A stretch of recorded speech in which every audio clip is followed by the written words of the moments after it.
बिस्मिल्लाहिर्रहमानिर्रहीम। अस्सलाम वालेकुम स्टूडेंट्स, हमारा 12 चैप्टर चल रहा है। इसमें 12.5 टॉपिक आज हमने पढ़ना है, टोटल इंटरनल रिफ्लेक्शन।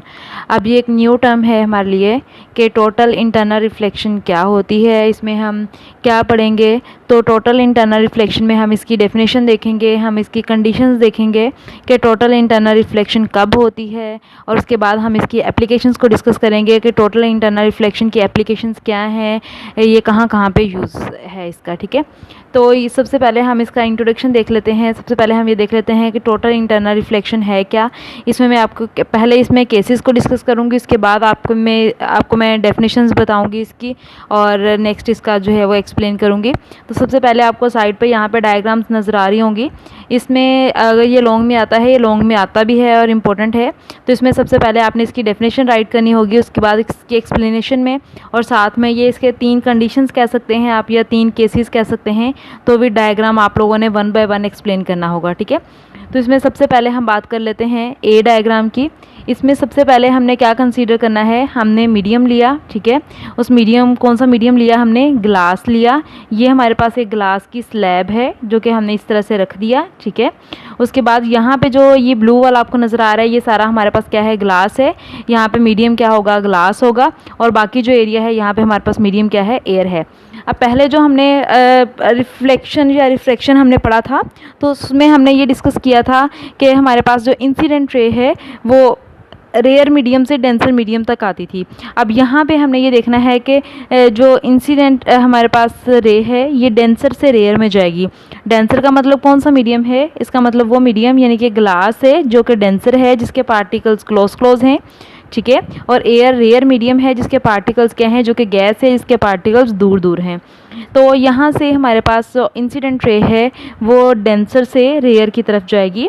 तो आपने ये चीज़ पढ़ी थी कि जब रे जो है, इंसिडेंट रे डेंसर से रेयर की तरफ जाती है तो वो क्या होती है, away from the normal bend होती है। ये आपने रिफ्रैक्शन वाले टॉपिक में पढ़ा था कि जब कोई भी रे, जब लाइट रे डेंसर मीडियम से रेयर मीडियम में जाती है तो वो away from the normal bend होती है। ठीक है, अच्छा, हमने क्या किया, हमने 2 मीडियम ले लिए, ये ग्लास है और ये क्या है, एयर है। हमने कंसीडर किया यहाँ पे हमारे पास लाइट रे है जो कि इस तरह से मूव कर रही है। यहाँ पे इसका जो मीडियम है वो क्या है, ग्लास है। ठीक है, उसके बाद यहाँ पे क्या हुआ, ये से ही उसके मीडियम चेंज हुआ तो इसने अपनी डायरेक्शन को थोड़ा सा क्या कर लिया, बेंड कर लिया।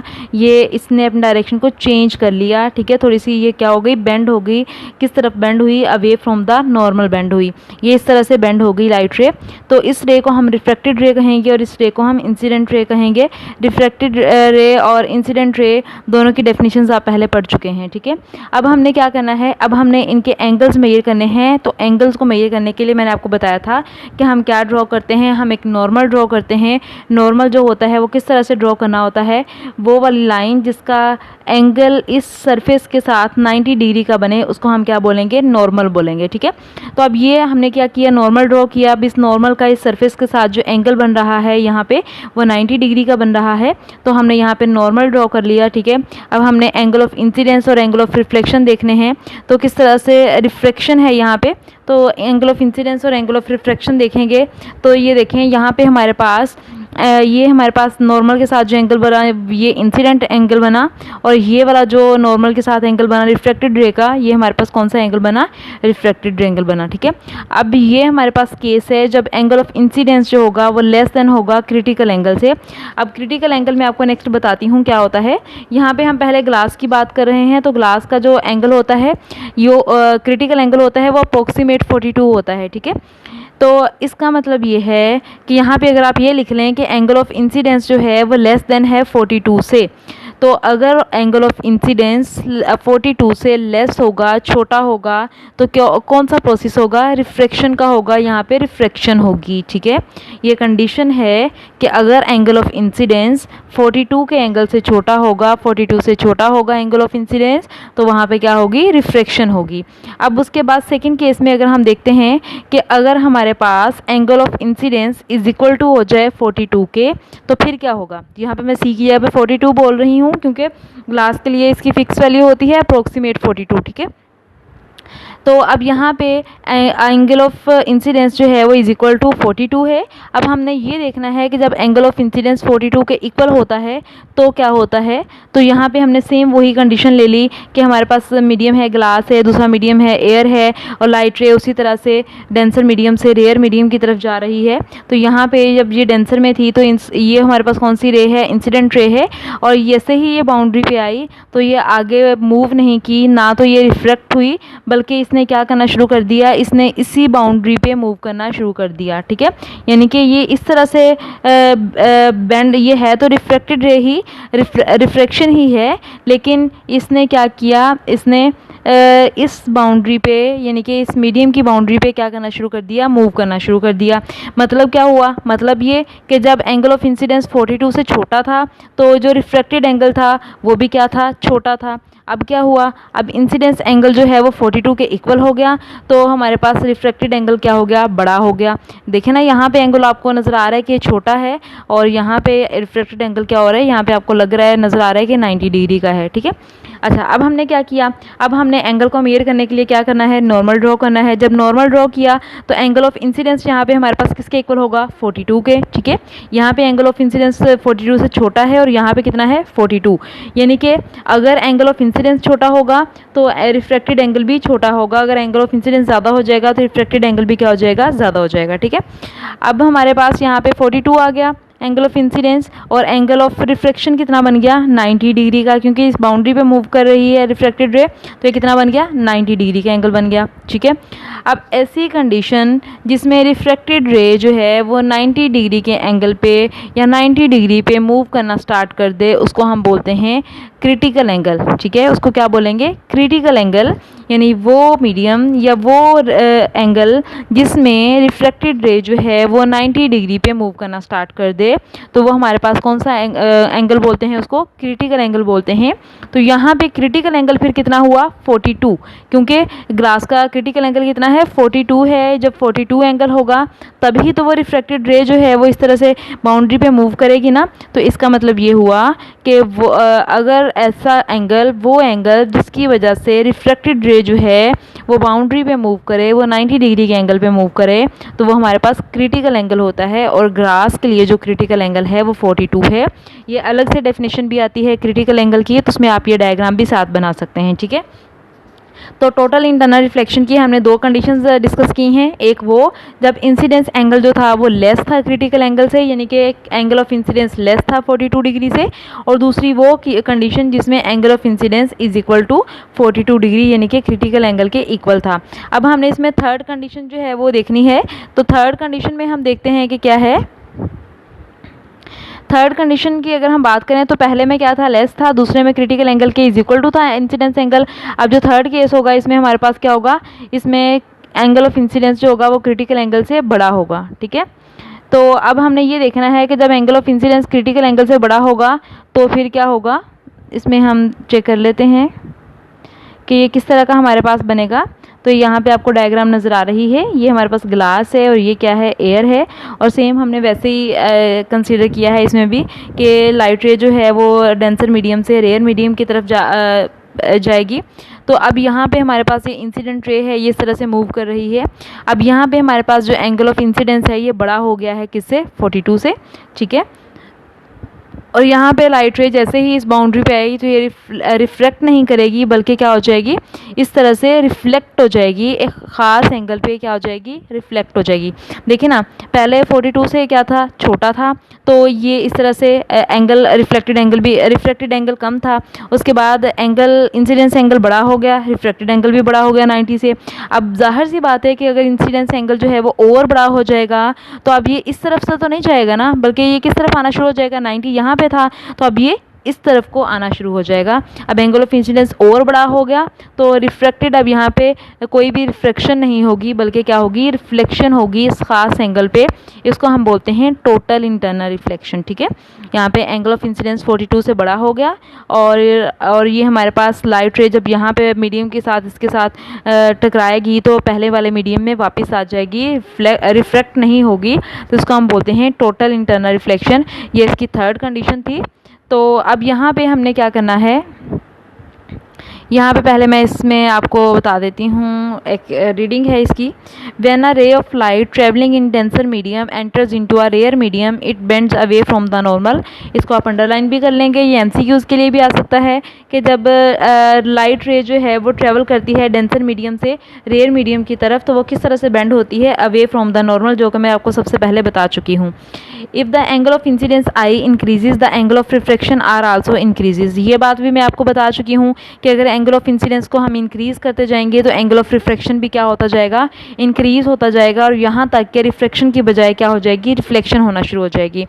For a particular value of the angle of a incidence the angle of refraction becomes 90 degree. अब एक ख़ास एंगल पे, ख़ास एंगल की वैल्यू पे, एंगल ऑफ इंसिडेंस की वैल्यू पे जो रिफ्रैक्शन एंगल है या एंगल ऑफ रिफ्रैक्शन है वो कितना हो जाता है, becomes 90। The angle of incidence that causes the refracted ray in the rarer medium to bend through 90 is called critical angle. तो ये क्रिटिकल एंगल की डेफिनेशन बन जाती है यहाँ से कि the angle incidence that causes refracted ray in the rarer medium to bend through 90, वो एंगल जिसकी वजह से रे जो है वो 90 डिग्री पे बेंड हो जाए तो उसको हम कौन सा एंगल बोलते हैं, क्रिटिकल एंगल बोलते हैं। ये क्रिटिकल एंगल की डेफिनेशन हो गई। उसके बाद अब ये डेफिनेशन आ जाएगी टोटल इंटरनल रिफ्लेक्शन की।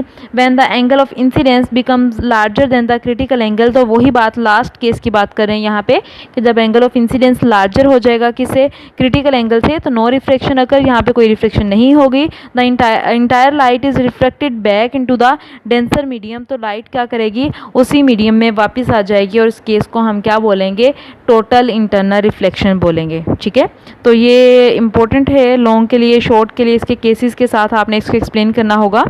तो इसको आप, उम्मीद है कि आपको इसकी समझ भी आ गई होगी। नेक्स्ट जो हमारा इसमें, जैसे कि मैंने आपको बताया था कि हमने इसकी डेफिनेशन देखनी है और उसके बाद हम क्या करेंगे, हम इसकी एप्लीकेशंस देखेंगे कि टोटल इंटरनल रिफ्लेक्शन कहाँ कहाँ पे यूज़ होती है। तो यहाँ पे हम इसको देखते हैं। यहाँ पे हमारे पास जो है वो इसका है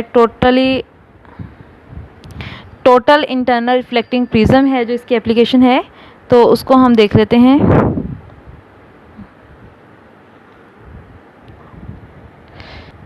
नेक्स्ट अब हमारे पास है टोटली इंटरनल रिफ्लेक्टिंग प्रिज्म है। तो यहाँ पे हम ये देखते हैं कि प्रिज्म किस तरह का है, इसकी वर्किंग किस तरह की होती है, या हम इस प्रिज्म को कहाँ कहाँ पे यूज़ कर सकते हैं, या इसमें एंगल जो है वो किस तरह के बनते हैं। तो यहाँ पे आपको एक साइड पे नज़र आ रहा होगा टोटली इंटरनल रिफ्लेक्टिंग प्रिज्म इसको बोलते हैं। इसमें अगर आप देखेंगे कि हमारे पास ये वाला जो एंगल है, एक एंगल 90 का होता है, बाकी जो 2 एंगल्स हैं वो दोनों कितने होते हैं, 45 के होते हैं। ठीक है, अब हम इसमें किस तरह से टोटल इंटरनल रिफ्लेक्शन का एप्लीकेशन किस तरह से इसमें यूज़ होगी, या किस तरह से इसमें प्रिंसिपल यूज़ होगा टोटल इंटरनल रिफ्लेक्शन का। तो यहाँ पे अगर हम देखते हैं, अगर हम कंसीडर करें कि हमारे पास एक लाइट रे है जिसको हमने ए का नाम दिया, जब ये लाइट रे जो है वो एयर से इसके अंदर एंटर होती है तो यहाँ से क्या करेगी, यहाँ से ये रिफ्लेक्ट हो जाएगी, रिफ्लेक्ट नहीं होगी, यानी कि बाहर नहीं जाएगी, बल्कि क्या हो जाएगी, रिफ्लेक्ट हो जाएगी और उसी मीडियम में वापस आ जाएगी। कौन से एंगल पे रिफ्लेक्ट हो जाएगी, 45 के एंगल पे रिफ्लेक्ट हो जाएगी। अब यहाँ पे हम ये देखते हैं, वैसे तो ये ग्लास का बना हुआ है प्रिज्म है, लेकिन क्यों इसमें रिफ्लेक्शन क्यों हुई है, इसमें रिफ्लेक्शन क्यों नहीं हुई। तो यहाँ पे अगर हम इस एंगल की बात करें तो ये हमारा एंगल जो है ये 45 का है, और 45 का जो एंगल है वो 42 से बड़ा होता है। तो इसका मतलब ये है कि अगर एंगल ऑफ इंसिडेंस जो है वो 42 से बड़ा है तो वहाँ पे रिफ्लेक्शन नहीं होगी, बल्कि वहाँ पे क्या होगी, टोटल इंटरनल रिफ्लेक्शन होगी। तो इसलिए यहाँ पे कौन सा प्रोसेस यूज़ हुआ, क्या चीज़ हुई यहाँ पे, टोटल इंटरनल रिफ्लेक्शन। इसी तरह से दूसरी रे अगर बी की बात करते हैं तो वो भी 45 के एंगल से क्या होगा, रिफ्लेक्ट होगी और उसी मीडियम में वापस आ जाएगी रे। तो इस तरह से इसमें क्योंकि इसमें दोनों एंगल जो हैं वो 45 के हैं, तो एंगल ऑफ इंसिडेंस जो है वो 42 से बड़ा है, इसलिए यहाँ पे रिफ्लेक्शन नहीं होगी, बल्कि क्या होगी, रिफ्लेक्शन होगी। ठीक है, तो अब many optical instruments use right angle prism to reflect a beam of light through 90 degree और 180 degree by total internal reflection. तो बहुत सारे ऑप्टिकल इंस्ट्रूमेंट्स ऐसे हैं जिसमें हम ये प्रिज्म यूज़ करते हैं, जो कि किस लिए यूज़ किए जाते हैं, जो कि लाइट को रिफ्लेक्ट करने के लिए यूज़ किए जाते हैं, ठीक है, जो कि लाइट को एक ख़ास एंगल पे रिफ्लेक्ट करने के लिए यूज़ किए जाते हैं। जैसे कि कहाँ कहाँ पे यूज़ हो सकते हैं, इसमें हम देखते हैं कैमराज में यूज़ होता है, बाइनोकुलर्स में यूज़ होता है, पेरिस्कोप में यूज़ होता है, टेलीस्कोप में यूज़ होता है, ठीक है। ये सारी चीज़ें क्या हैं, ये सारे ऑप्टिकल इंस्ट्रूमेंट्स हैं, इन सब में हम क्या यूज़ करते हैं, इन सब में प्रिज्म यूज़ करते हैं, किसके लिए, रिफ्लेक्शन के लिए, ताकि हम इमेज को देख सकें या हम अपने पर्पज़ के लिए इनको यूज़ कर सकें। One of the angles of the right angle prism is 90, इसका एक एंगल कितना होता है, 90 होता है। When a ray of light strike a face of prism perpendicularly it enters the prism without deviation and strike the hypotenuse at an angle of 45। वो कह रहे हैं कि जब इसमें एक रे जो है वो परपेंडिकुलरली इसके अंदर एंटर होती है। परपेंडिकुलर का क्या मतलब है कि ये वाली जो रे है इसका इस वाली के साथ जो एंगल बनता है वो 90 का एंगल बनता है, ठीक है। ये वाली रे और ये वाली जो इसकी साइड है ये एक दूसरे के क्या हैं, परपेंडिकुलर हैं। तो जब कोई भी रे इसके अंदर हम परपेंडिकुलर एंटर करते हैं या कोई भी रे इसमें परपेंडिकुलर एंटर होती है तो वो डेविएट नहीं होती, डेविएट यानी बेंड नहीं होती, और ना ही वो रिफ्लेक्ट होती है, बल्कि वो क्या होती है, बल्कि वो 45 के एंगल पे क्या होती है, 45 के एंगल से रिफ्लेक्ट हो जाती है, उसी मीडियम में वापस आ जाती है, क्योंकि 45 का एंगल जो होता है वो 42 से बड़ा होता है। Since the angle of incidence 45 is greater than critical angle of the glass which is 42, तो वही चीज़ जो मैं अभी आपको बता रही हूँ, क्यों ऐसा क्यों हुआ, क्योंकि 45 जो एंगल है वो बड़ा है किससे, क्रिटिकल एंगल से, और ये कितना होता है, 42 होता है ग्लास के लिए। ये हर मीडियम के लिए डिफरेंट होता है, तो यहाँ पे हम ग्लास की बात कर रहे हैं इसलिए इसका क्या है, 42 है। The light is totally reflected by the prism through an angle of 90 degree. अब ये इसको भी आपने अंडरलाइन कर लेना है कि लाइट जो है वो किस तरह से रिफ्लेक्ट हुई है, थ्रू एंगल 90 डिग्री से, इसको अंडरलाइन कर लेंगे, ये MCQs भी आता है। Two such prisms are used in periscope. इस तरह के दो प्रिज्म्स हम कहाँ पे यूज़ करते हैं, पेरिस्कोप में यूज़ करते हैं, इसको भी अंडरलाइन कर लेना है आपने। The light is totally reflected by the prism by an angle of 180 degree, और two such prisms are use in binoculars, यानी कि जिसमें हमारे पास 180 के एंगल वाला जो प्रिज्म है वो हम कहाँ पे यूज़ करते हैं, वो बाइनोकुलर्स में यूज़ करते हैं। तो यहाँ पे पेरिस्कोप की पिक्चर दिखाई गई है, इसमें आपको नज़र आ रहा है कि सेम यही वाले जो प्रिज्म है, यही वाले इसके अंदर दो प्रिज्म यूज़ हुए हुए हैं। यहाँ पे देखें, यहाँ से हम इसको देख रहे हैं तो यहाँ पे लाइट रे, यहाँ पे अगर हम ये कंसीडर करें कि यहाँ से लाइट रे जो है वो इसके अंदर एंटर होती है। अब यहाँ से तो इसको बाहर निकल जाना चाहिए था, लेकिन ये बाहर नहीं निकला, बल्कि कौन से एंगल पे रिफ्लेक्ट हुआ, 45 के एंगल से यहाँ से लाइट रे जो है वो रिफ्लेक्ट हो गई और यहाँ पे आई। जब यहाँ पे भी इसको ये आगे नहीं रिफ्लेक्ट नहीं हुई, बल्कि यहाँ पे भी कौन से एंगल से रिफ्लेक्ट हो गई, 45 के एंगल से रिफ्लेक्ट हो गई है। इस तरह से हम इसको अपने उसके लिए जो है यूज़ कर सकते हैं। उसके बाद हमारे पास इसका जो नेक्स्ट है वो है ऑप्टिकल फाइबर है। ऑप्टिकल फाइबर इंशाल्लाह हम नेक्स्ट लेक्चर में देखते हैं। आज के लिए हमारा दो टॉपिक हो गए, टोटल इंटरनल रिफ्लेक्शन, इसका सब टॉपिक है जिसमें एप्लीकेशन है जो कि प्रिज्म वाला हो गया, टोटल इंटरनल रिफ्लेक्शन, ठीक है। तो यहाँ पे ऑप्टिकल फाइबर हम नेक्स्ट लेक्चर में डिस्कस करते हैं इंशाल्लाह। अल्लाह हाफिज़।